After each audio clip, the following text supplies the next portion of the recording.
Reprendre un domaine, ça se fait pas du jour au lendemain. À peine avoir repris le domaine, il faut déjà penser à la suite, déjà penser à la succession. Donc finalement, moi, j'avais à peine fini d'acquérir que j'ai déjà, dans la foulée, commencé à penser succession. Donc c'est vraiment des raisonnements sur le long terme. Tout faire en 1 an ou tout faire en 6 mois, ça c'est techniquement pas possible. Je m'appelle Guillaume Michel, j'ai 51 ans, je suis le gérant du domaine de Michel à Chablis. Et j'ai eu l'honneur et la chance de reprendre le domaine donc en 2006, qui lui était géré par mon oncle à cette époque. Et donc la production du domaine est sur 25 hectares de vignes qui sont sur toutes les 4 appellations de Chablis autour du village de Chablis, du petit Chablis jusqu'au Grand Cru. Une autre particularité, c'est que tout est produit en bouteille.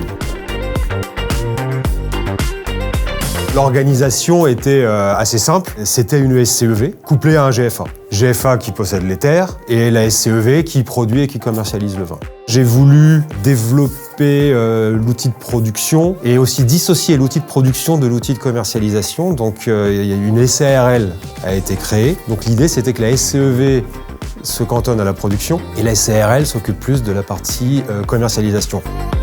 L'idée de la SARL, c'était donc à la fois d'avoir une autonomie de commercialisation et elle est assujettie à l'IS, ce qui permettait de préserver les capitaux. Il était important de préserver les capitaux parce que j'avais des besoins d'investissement. Quand quelqu'un de nouveau arrive sur une exploitation, souvent une personne arrive avec des idées et donc des besoins et constituer de la trésorerie. L'outil de la SARL qui est assujetti à l'IS, c'était vraiment l'outil idéal à ce moment-là pour répondre à ces besoins. Une fois que la SARL et que la SCEV roulaient bien, étaient constituées, j'ai commencé à réfléchir à la constitution de holding. Le but étant de pouvoir déjà investir, diversifier les investissements patrimoniaux, mais aussi penser succession par rapport à mes enfants. Le schéma de holding, pour moi, est indispensable quand on raisonne transmission.